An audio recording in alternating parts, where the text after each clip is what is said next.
बच्चों, आज हम पढ़ने जा रहे हैं एल्काइंस। हम खुली श्रृंखला वाले कार्बनिक यौगिकों को पढ़ रहे थे, जिनके 3 प्रकार होते हैं, एल्केन, एल्कीन और एल्काइन। एल्केन और एल्कीन हम पढ़ चुके हैं, आज हम पढ़ेंगे एल्काइंस। तो क्या है एल्काइंस? ये खुली श्रृंखला वाले वे कार्बनिक यौगिक हैं जिनके नाम के अंत में आइन आता है। देखिए, नाम से समझ में आ रहा है एल्काइंस, एल्क प्लस आइन, तो इनके नाम के अंत में आएगा आइन। ठीक है। इन यौगिकों का सामान्य सूत्र CnH2n-2 होता है, जहाँ पर n बराबर कार्बन परमाणुओं की संख्या, यानी ये जो सूत्र है इसमें n क्या है? कार्बन की संख्या, यानी कितने कार्बन इस यौगिक में हैं। इन यौगिकों में एक त्रिबंध पाया जाता है, ये भी असंतृप्त यौगिक कहलाते हैं। तो एल्केन संतृप्त यौगिक होते हैं क्योंकि उनमें कोई भी द्विआबंध या त्रिआबंध नहीं पाया जाता, एकल बंध पाया जाता है। एल्कीन्स में हमने पढ़ा था, उसमें एक द्विआबंध पाया जाता है, और एल्काइंस में त्रिआबंध पाया जाता है, इसलिए ये भी असंतृप्त यौगिक होते हैं। अब हम उदाहरण से समझेंगे।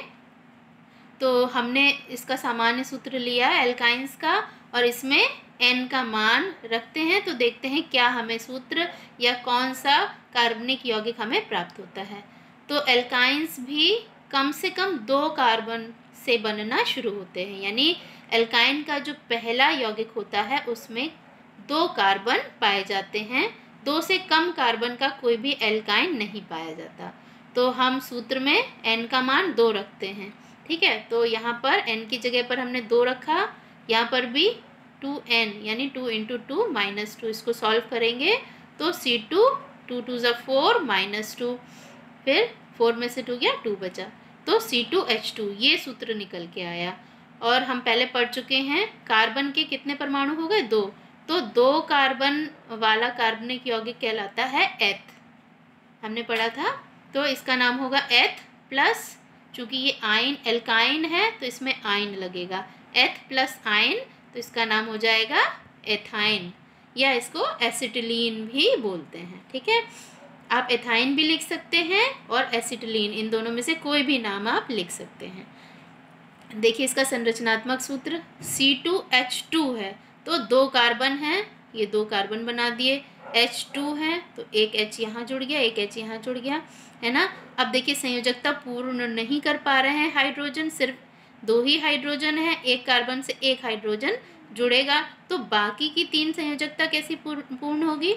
उसके लिए त्रिबंध, दोनों कार्बन के बीच में त्रिबंध या त्रिआबंध लगेगा, जिसे हम इंग्लिश में ट्रिपल बॉन्ड कहते हैं। अब देखिए, 1 2 3 और 4, यानी इस कार्बन की संयोजकता पूर्ण हो गई, और इस कार्बन पे 1 2 3 और 4, यानी इस कार्बन की भी संयोजकता पूर्ण हो गई, तो इसका नाम हो गया एथाइन या एसिटिलीन।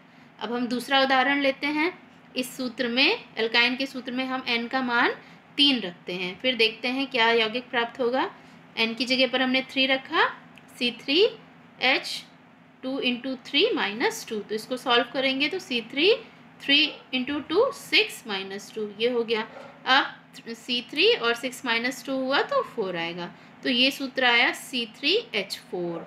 अब C3 यानी 3 कार्बन वाला यौगिक, इस यौगिक में कितने कार्बन हैं? 3 कार्बन है, और हाइड्रोजन कितने हैं? 4 हैं, तो 3 कार्बन वाले कार्बनिक यौगिक को हम बोलते हैं प्रोप, है ना, प्रोप। और चूंकि ये एल्काइन है तो इसमें आइन जुड़ेगा, तो हो गया प्रोप प्लस आइन, प्रोपाइन। ठीक है, इस एल्काइन का हमें नाम पता चल गया, इसका नाम है प्रोपाइन। अब इसकी संरचना देखते हैं। देखिए, C3 है, यानी 3 कार्बन है, और हाइड्रोजन कितने हैं? 4 हैं, तो 1 2 3 और 4।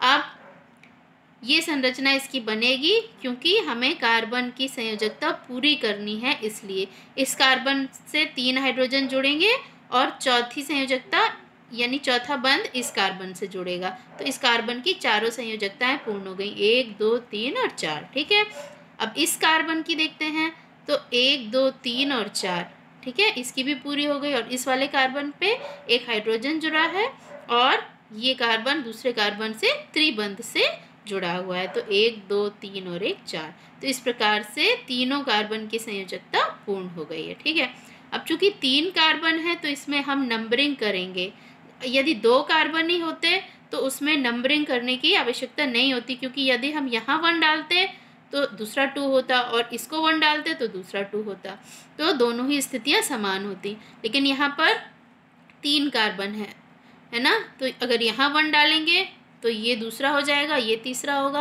और यदि यहाँ 1 डालेंगे तो ये दूसरा और ये तीसरा होगा। और 1 हम उस कार्बन को डालेंगे जिस पर आयन हो या जिस पर ट्रिपल बॉन्ड या त्रिआबंध हो। तो हमने पहला इस कार्बन को दिया, दूसरा इस कार्बन को दिया और तीसरा इस कार्बन को दिया। चूँकि पहले कार्बन पे ट्रिपल बॉन्ड है इसलिए इसका नाम होगा 1 प्रोपाइन। चूँकि हमें पता है ये प्रोपाइन है और पहले कार्बन पे लगा हुआ है इसलिए इसका नाम हो गया 1 प्रोपाइन।